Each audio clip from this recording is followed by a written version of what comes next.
emotional overtones in a dream, the powerful feeling which the individual experiences or undergoes in a dream, but in the later, when in the waking up of life, he starts to recollect his dreams by analytical reasoning. Okay, and emotion is considered to be a mystery in the waking life. To recollect emotion and invent details, it seems inadequate. So there are not sufficient amount of words to bring about the experience that we encounter in a dream. Okay, and it is similar to the reminiscence of the past, which means recollecting the events, recollecting the incidents, recollecting the happenings of our childhood days, of our past experiences, the beautiful moments, whatever it may be, whether it is a beautiful moment or a tragical event or something worse that could happen, then can find a, a symbol, can turn itself to be a symbol or an image, and they are deposited in the deep consciousness of the human psyche. Then, at times, they replicate, they tend to evoke and come in the form of dreams. Okay? So, do you understand the theory of Carl Jung here?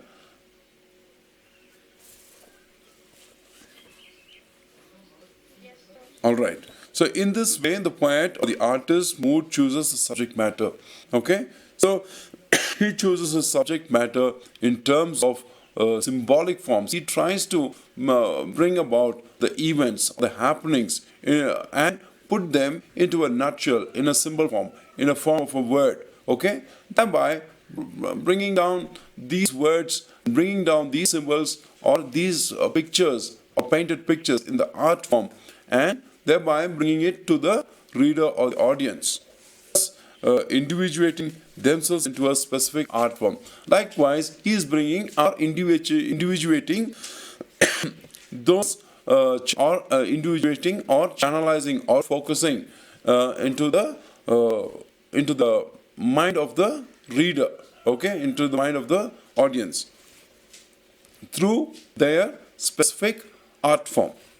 Okay, whether it is literature, whether it's painting, or whether it is a movie, or whatever it is. Two different aspects in the art process are involved, as one is emotional form and another one is technical form. What are the two aspects of an art process? Emotional form. Another one is technical form. Please, then and there, have a paper. I believe you are all having a notebook there and making points. I believe so. So that will help you to recollect the points, and that will help you to understand the critical essay at the end of the session. Okay. Otherwise, this will just go like that, and you'll be listening somewhere, and you will lose your focus on understanding the essay, because critical essays are very important. You need to use critical terms. Okay. So it is very important. Please make a note of that.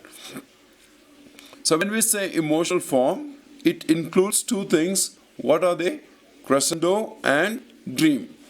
What are the two things that are, those are two elements or the two factors which are governing those emotional form? Dream and crescendo. Crescendo, I told you, heightened emotion. Crescendo, the word is originated in music, where it is like increasing the loudness of the volume of the music, increasing slowly or gradually increasing the loudness of the music. All right, that is called as crescendo. But the word crescendo is utilized here by Kenneth Burke in his critical essay. Here he refers to the heightened emotion, but heightened emotion does not happen all of a sudden. It is not an outburst. It is gradually and slowly being increased, okay, to create an heightened emotion, whether it is joy or whether it is sentimentalism, or whether it's some kind of comedy. Not exactly comedy. You don't take it as a joke. Okay, comedy here, as literarians, we understand comedy as the lighter part of life, the joy and the mirth. Okay, we usually take comedy as something called as something that is joke or something that is a ludicrous scene or something like that. No, but comedy in literature, we understand that to be the lighter side of life, which is joy and mirth. Everything that is optimistic is comical, okay? And everything that is pessimistic or anything that happens to be crescendo, right? All right. This heightened emotion, what we are talking here, relates to literature, the heightened emotion. That is what Kenneth Burke refers to. Okay. So there are two forms in the art process. One is emotional form, which takes two categories within itself. One is crescendo and dream, which makes the emotional form. Another one is the technical form. So in the foregoing chapters, in the foregoing parts of the essay, we studied what are crescendos and what are climactics and what are the emotional overtones in a dream. Now we are moving to the technical form. Art undergoes a human sense of crescendo, the heightened sense of powerful emotion, that is the emotional form. The artist would project this crescendo by arrangement of facts. Emotion is there, okay? So the heightened part of the heightened sense of powerful emotion cannot be thrown like an outburst. It cannot like break out like a bomb or something. So gradually increasing heightening. Okay, in a tragedy, what happens? Suddenly the hero is not being murdered. Suddenly Desdemona is not being killed. Suddenly Othello does not die. Suddenly Hamlet does not die. What happens? He is creating yes, Shakespeare is creating an intensity of emotion slowly and gradually, finally leading to the climax. What is the climax here? A tragical climax. Okay, so the arrangement of facts. Okay, the climactic scene now, which is being employed in a technical point. Okay, this is called as the technical form. Technical form is nothing but writing the script, okay, in sequential order, slowly, gradually increasing the emotion upon the reader or the audience. Okay, if an artist or the writer would like to externalize his mood of horror, create a crescendo, he would imagine the facts of murder. Okay, so for example, he says a writer or the artist, he wants to create an emotion, a mood of horror. He wants to create a feeling of horror. So what does he do? He creates a crescendo. Crescendo is nothing but an emotional form. And this emotional form, he needs to imagine the facts of murder. So he needs to create a scene, a heightened scene of tragical scene of a murder, of a death. So he cannot take the death to be at once. So he is slowly creating facts. One fact must lead to another fact, right? Yes or no? In a horror movie, okay, at 8 o'clock this happens. Why does that happen? He goes back to morning event. Okay, morning there was an argument, an outburst of rage, an outburst of anger between two people. So that is slowly causing and aggravating. And by 6 o'clock, another person is coming. He's coming and pouring some more bitterness, vengeance upon the X or the Y person. And he's giving and he's motivating. Third person is coming. He may try to buy a knife or a gun to kill him. All that adds up to the sense of horror. Okay, so this is what is called as a technical. Technical form is nothing but arrangement of facts in a logical order so that to create an crescendo. That's enough. Okay. If an artist or the writer would like to externalize his mood, yes, that's the one I finished. So next is self-expression. Self-expression can be of varied types depending from one's own development of life stages. So each one has got a different way of expressing oneself. Each one has got a different method or a manner in their own mind to designate themselves to self-expressiveness. Okay. So what are the ways by which we self-express ourselves? By means of personality, by means of speech. Okay. Okay, so you try to create your own attitude. You may have your own attitude. This is how I want to speak. This is how I want to live. Whether it is X, Y, Z, this is how I'm going to answer. Okay, this is how I'm going to react. Okay, our behaviors. Okay, by means of our behaviors, we try to be very self-expressive. Anything else? Okay, self-expression in a man can be revealed at times of danger. When do we self-express? Okay, as I told you, now we go back to the, the psychological theory of Sigmund Freud, that we are possessed of two things above libido and our desires. Those are the ego and the superego. Okay, the superego is society oriented. That's the reason which mostly interferes with our self-expressiveness. Okay, what is that? Okay, okay, I want to dress in a different style. I want to have some beards. Okay, I want to color some of my hair. Okay, that is your self-expression. No, nothing wrong in that, I believe. Okay, but our superego always contradicts with certain of our desires. Okay, your libido, your desire to outfashion, your desire maybe to paint your hair or to paint your face with a different color or whatever. Okay, that is your desire, and your desire evokes that sense of self-expression. Okay, and when you're self-expressing yourself, you are contracted, you are being in conflict with your superego, saying, okay, what if the society does not agree with that? What if others might think bad of me? Whether it looks good or bad, doesn't matter. It is your self-expression. That is what you are. You cannot change your face. You cannot change yourself for others. So what happens is, now you are being contracting. You are in conflict. You're in conflict with the society. So now this is where the superego plays a crucial role in trying to restrain yourself, to constrain yourself, not to what? Self-express, to avoid you from it. Okay, what if others might think? Okay, what if others might say? Am I too self-expressing myself? Are people going to tell me that I've got a different kind of attitude and ego and all that? Okay, so we are being constrained. Once again, the libido is being brought down, crushed down by superego. When we give more of the room to the superego, this libido, our desires of self-expression, are becoming restrained or constrained.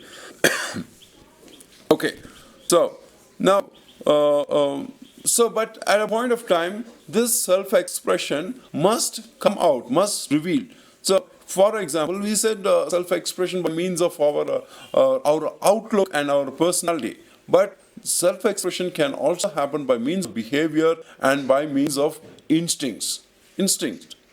Okay? So when do they occur? So, at times of joy, at times of harmony, at times of sorrow, at times of fear, at times of depression, love, financial loss, depravity, at all of these times, we become very self-expressive. Okay? So, at times, for example, when we miss a loved one, when we miss a dear one, okay, at a time of death, we feel so pathetic, we feel so pitiful, we feel so sorrowful that you cannot control yourself. So you are self-expression. Now, self-expression is something different from imitation, right? There are two things. Self-expression is entirely different. It is your own product. It is your own self which has been expressed. But imitation is entirely different. Imitating what others have done, replicating something from the movie, duplicating something from somebody, okay? That is imitation.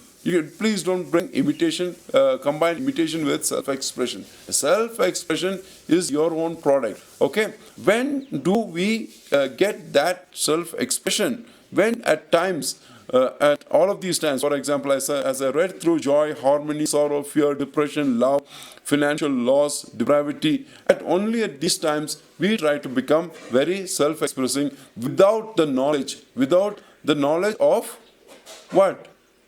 Superego. Okay? There you don't think, okay, the society is going to think, all the people are looking at me, why should I cry in front of the public? Because your libido, your emotion, your force of that emotion is so powerful that makes you to become very, very self-expressive. So you outburst and cry. So you outburst and laugh. Okay. So there you don't think, okay, somebody is watching me. How ugly I am looking when I'm laughing. How ugly I am looking. How bad I look when I'm laughing in a public. What people might think. Okay, so all that you never think. That is the true self-expressiveness. Now do you understand what is self-expression and what is imitation? Imitation will quickly contract with the superego and it will demolish and you'll come down and you'll be constrained and you will be restricted to express your artificial or imitated self-expression. But a true self-expression will outflow, okay? So self-expression leads to utter our emotions to others, thereby our self-expression provokes emotion to others. Okay? Now, this is very important that our self-expression leads to utter our emotions. So emotion is a powerful energy, it's a powerful feeling to others. Now we are letting loose of our energy upon who? Upon others. Okay, this is what the writer is doing when he is writing a tragedy. He is pouring out his emotion, the force of his emotion or the energy of his emotion upon or against his audience or his readers. Okay, or otherwise, thereby our self-expression evoke emotions on others. Okay, now this self-expression is developed from different stages of life. At different stages of life, specifically from puberty to adolescence. At the time of puberty to adolescence is very important age for any human being to shape their personality, to shape their attitude. Okay, it is very, very important. Only at this time we try to tend to exhibit or self-express our personality and behavioral patterns. Okay. How and why? So this stage is very, very important and very crucial, as I told you. Whatever, because that is the stage where we don't give too much to what? Our super egos.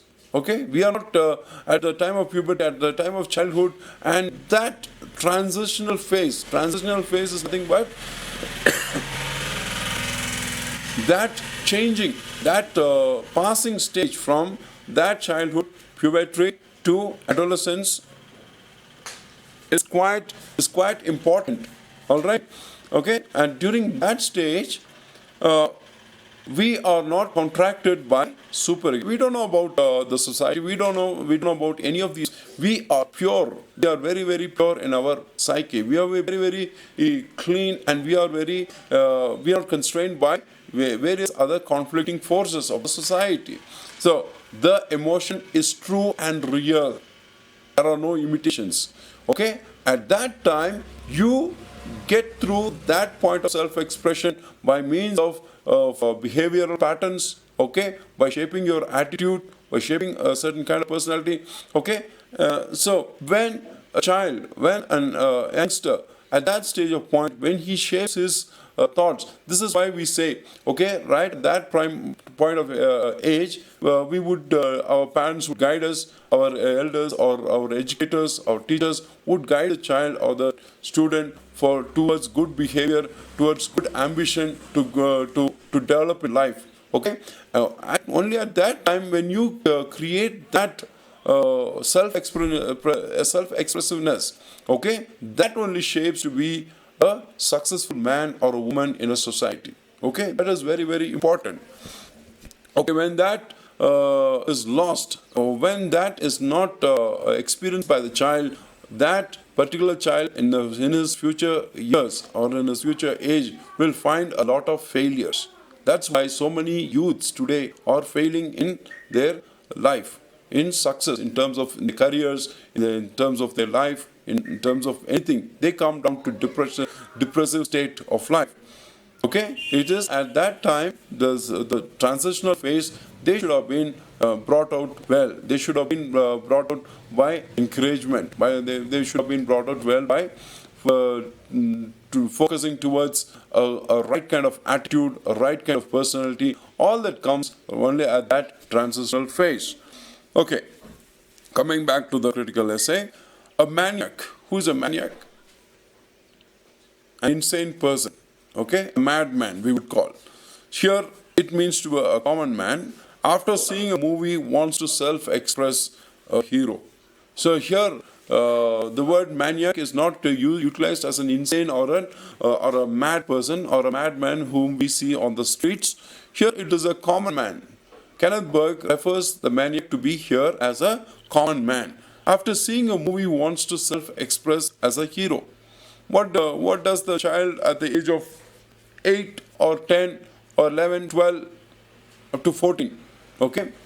What happens to that particular boy or girl after watching a movie, any common movie? So he wants to self-express himself, okay? He wants to maybe grow and groom his hair like that actor, or he wants to speak like him, or he tries to create a hero within himself, okay? But it is totally a fake. He creates a fake image within himself, a fake icon or a fake image within himself. But the hero or the actor is self-expressive of himself only. Now we see that the hero is self-expressing himself, but the boy at the age of transitional phase between puberty and adolescence, he creates an image, okay? He creates an image within himself to be like what the hero is on the movie. He thinks that the movie is real life. We need to be like him. We need to act like him. We need to speak like him. Okay, we need to dress like him, or grow beards, or having a haircut, or try to dress, and so many other things. Okay. So such the artist or the writer. So the artist is self-expressing, but the impact that the artist is creating upon the audience is entirely a different one. And the one who has been watching the movie is just like a common reader. Now, the one who's been watching that particular movie or reading that particular novel is like a common reader. What does he refer that common reader to? He's referring him to be a maniac who is replicating the ideas of that actor, the sad self-expressiveness of that actor. So, for that, Kenneth Burke makes an example of Mark Twain is an artist who evokes by limiting his utterance. So, Mark Twain is a writer who's trying to evoke that kind of feeling upon his audience, limiting his utterance. Most artists are those who produce effects upon their audience. Now, the writer or the artist is producing those kind of self-expressiveness impacting it upon the audience or the reader. Before the art could reach the audience, the artwork would undergo certain changes. Before the reader who reads the novel comes to a point of understanding the novel, would make certain changes, because the writer or the novelist is impacting certain kind of changes upon whom? Upon the reader. This is what he's trying to mean. Before the art could reach the audience, before the reader could read that novel, that particular fictional work would undergo changes, would undergo transformation. Okay? What kind of transformation? Whatever that, the self-expressiveness of that writer or the novelist would be placed upon the reader at an initial stage, and that would make a lot of transformational changes. And those transformational changes in the mindset of the reader would be entirely changed according to the mindset of the reader, though not to be as the mindset of the writer. The writer's mindset would be different when he wrote the particular novel, but when the reader reads it in his own sense, it undergoes a transformational change. Are you able to understand this point? All right. An artwork which undergoes such transformation may have new virtues apart from the original virtues that the author intended. The author might have intended certain things, but when it reaches the reader or the audience, it ultimately changes according to the mindset or the mindset of the reader or the audience. Why? Because of his transformational changes which happened at his when? At which stage? At which stage? Between the puberty and adolescent stage, there were some certain changes which had made up his psyche or the mind structure of the particular individual reader. According to that psyche or according to that mindset, this has evolved a certain change. Okay. Now the total artwork is changed according to the mindset of the reader. An artwork which undergoes such transformations may have new virtues. Okay, it may have new layers of ideas and new virtues apart from the original virtue. The original sense would be different, which the writer has made. Now, the original sense which the interpreted version which is laid upon the audience or the reader will be an entirely a different one. Certain theme of works may possess counter themes in this way. That is why there is no central theme to one novel or one central theme to a play. There may be multiple themes as interpreted by the audience and the readers and the critics.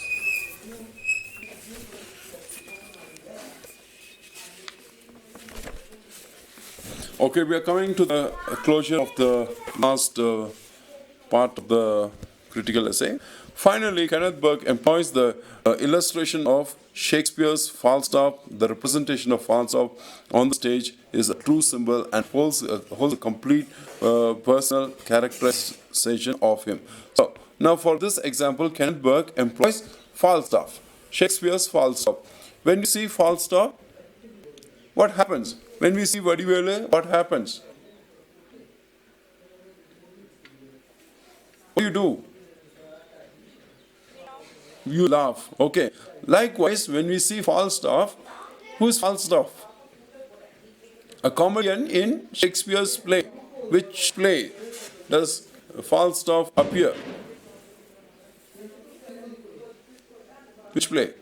Henry? Sorry?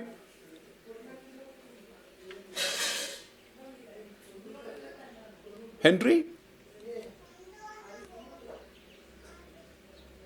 Henry IV. Okay, you haven't read Henry IV? Okay, in Henry IV you see this character Falstaff. He's very, very comical. I'm sorry. Which means he'll be very fat, okay? And he'll look very comical in terms of look and behavior, the way he's speaking. But more or less like today we have Vadivelu. Like that, we had a character, a Shakespearean character called as Falstaff in Henry IV. And his speech would be very full of wit as well as very comical. Okay. Okay. So in that last scene, it will be very, very ludicrous. Say Henry IV, there will be a big battle. There will be a battle between Henry IV, Prince Hall, okay?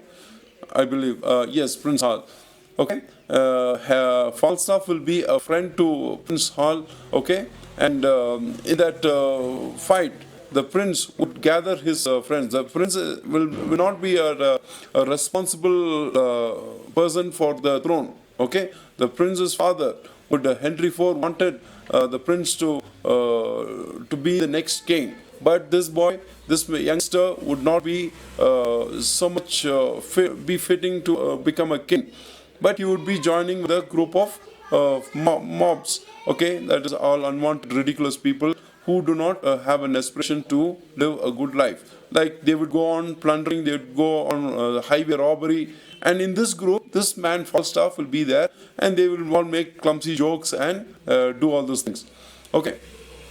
So in that last battle, what will happen is where the king would say, okay, tomorrow you gather an army and come, we are going to fight our enemy. At that time, Prince Hall, the king's son, the prince, he would come with a group of all clumsy people like Falstaff, with all weapons and all. They would come and they'll say, we are going to fight. So it will look very comical. There is a big war going to happen, the battle is going to happen. You have brought only comedians, you have brought only fools here to fight. What is it? You don't have any response.